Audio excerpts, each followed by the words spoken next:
I started out on the team, I guess I could say, doing Scratch for Gwen, and then later I got brought back in to do Scratch for Janeway. So Janeway's my favorite captain, so I was honored to do her. I knew they were going to get Kate Milgrew, but it was just nice to pretend. It was nice to be Janeway, whether it be a day or a not day. More than a day.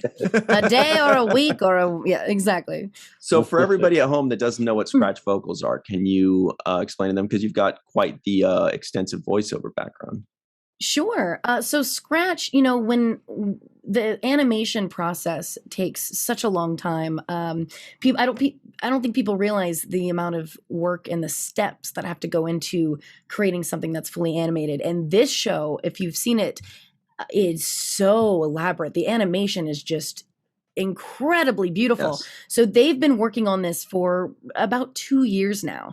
It can get expensive to bring big names into studios over and over to re-record lines, to get like some basic vocals down so the animators have something to work with. So they'll sometimes bring in actors to do scratch vocals, or sometimes they don't even have the role cast yet, which was the case of Gwen. While they were trying to find someone cast as Gwen, they brought me in to do her voice. So basically, I was just there to help the animators have something to work with that wasn't just someone reading lines off of a paper, that was actually giving some kind of emotion and some kind of direction of where the show and where the character was going.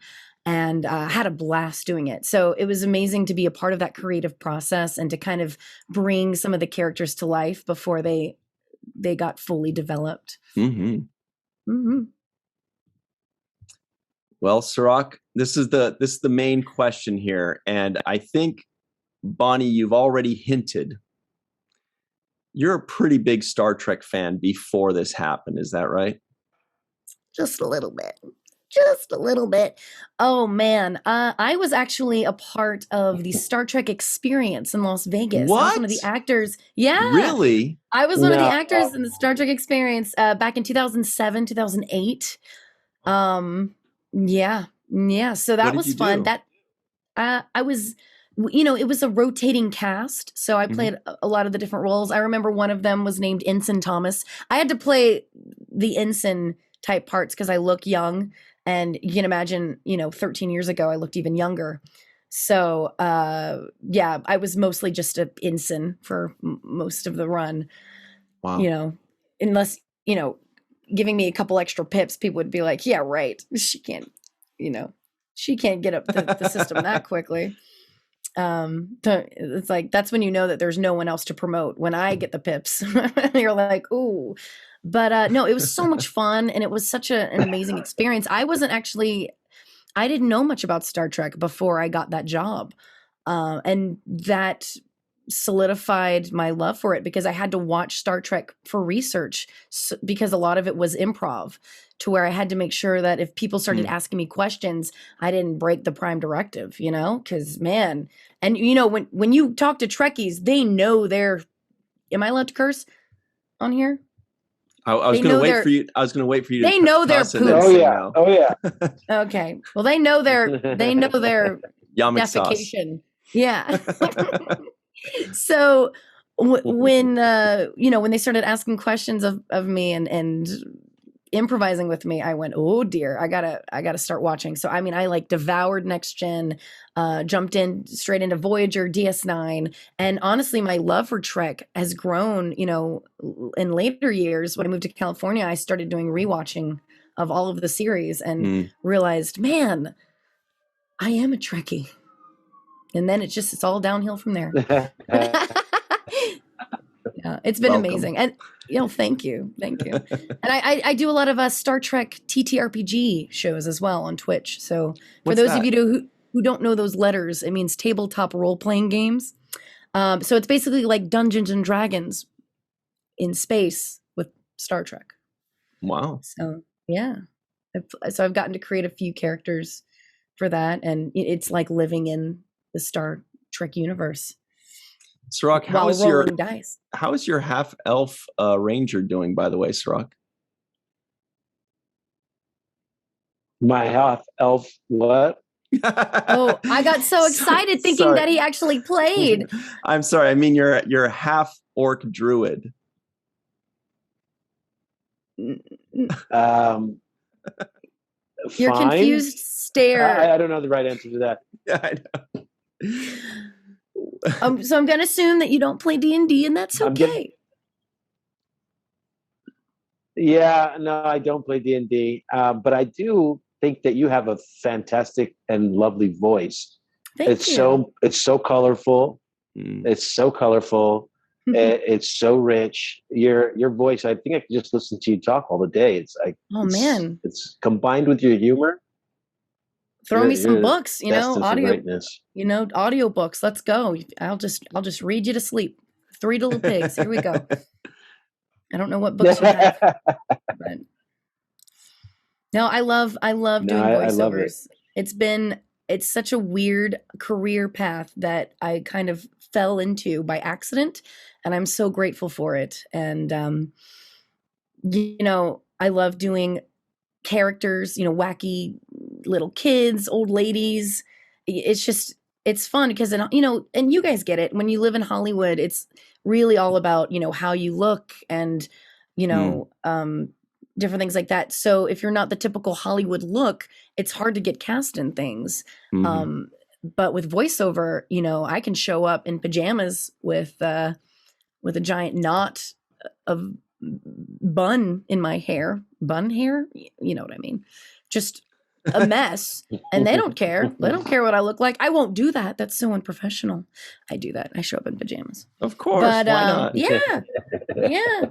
It's just like, people in Zoom meetings. Half of them aren't wearing pants. You don't know. Are you calling me out? Mm-hmm. Yeah, Ryan, stand up. You told her, Sirach. I'm not standing up. Look, your Borg Q boxers were adorable. Okay, so you did tell her. Okay, cool. Now you got your start in music, is that right? And then that kind of just transitioned into voiceover? I did. I got my start in musical theater, and I'm from Louisiana, but I lived in Florida working for Disney, did shows in Vegas, then moved out here. So music was a big part of my trajectory of getting where I am now. That word was probably not used correctly. Oh man, should not have chugged a Red Bull before this interview. But yeah, music is 3. Just one. You should not have had one.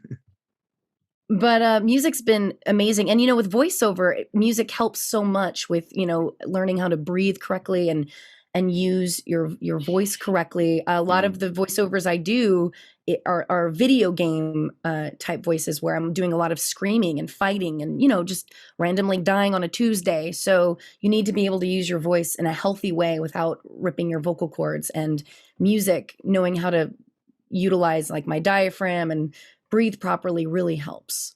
So I always tell people who are interested in getting into voiceover to take improv acting classes and music classes because they can really help. Yeah. Okay, so you being a super huge fan of Janeway and Jake Sisko and Star Trek, was this one of those kind of situations where you just got a call and you auditioned, or you knew this was coming up and you did everything in your power to get into the right room? I did everything in my power. I pulled every string just to get an audition. When I saw that they were making not one, but 2 animated Star Trek shows, I think Lower Decks was announced first. And I tweeted at Mike, the creator. Really? Going, yeah, I was like, in fact, it just popped up in my memories recently, like 2 years ago, you did this. And I'm like, thanks, Facebook. You don't have to remind me, And Dan and Kevin Hageman, I also reached out to them, and they really didn't have any control over the casting process at the time. They were like, "Okay, crazy lady, in my DMs, what are you doing?" And so I just kind of waited it out, and I pulled every string I could, like with my manager, with my agent. I was like, if you see any breakdowns for this, I don't care. Like, because a lot of the breakdowns of the characters were like looking for young to late teens, and they're looking for people who can sound like 16, and I'm 35. So if you look age-wise, I don't qualify for any of the roles. So I told them, please just send them to me anyway, and I will find my way in. And I made it all the way through the callbacks for Gwen, and that's how I started working with the creative team doing Scratch for her. So, I mean, I pulled I think I mentioned this in another podcast, but when I showed up for my callback, I had like a Galaxy print dress, a comm badge, a Star Trek messenger bag, like space boots, space print boots. So I kind of went a little overboard. And when I showed up, and they were all just like, "Oh, we get it. You want this. Okay, calm down." And I'm just like, I was just so excited. They're like, you're not going to be on camera. Yeah. I think I even made the joke, like, I'm wearing my comm badge in case you guys, in case you call me for the role, I'll be ready. And they were just like, "Oh, this girl's a little much." I was just so excited. I still am. I mean, honestly, the excitement has not left. You always want to, when they say love the job you do, you always want to work on projects and things that you love. And the fact that I get to work on Star Trek is, unreal. The fact that I'm canon, especially with such an iconic role, because I'm taking up the baton of a legend. So yeah, it's very true. Did they, when you were doing the Scratch work, did they have a part for you ready, or were you just waiting to find out? I was secretly hoping that they were going to try and find a role for me. Mm-hmm. They mentioned that, I was putting a lot of work, into the show with them, and so eager to help and eager to work with the project. And I think they were looking for a role for me throughout the series. And when the audition came up for the ship's computer, I jumped on it. I was like, I can do this. So, now, Bonnie, for everybody at home, did I spoil it? No, for everybody at home right now, including myself and Sirach, we've only seen the first 2-part episode. So we haven't heard what the ship's computer actually sounds like. So when you say I can do this, my first thought is, prove it. In one of the trailers, I believe you do hear my voice saying, disengaging gravity, something like that. Wow. So I basically just talk like this. Welcome to the 7th rule. Thank you for having me.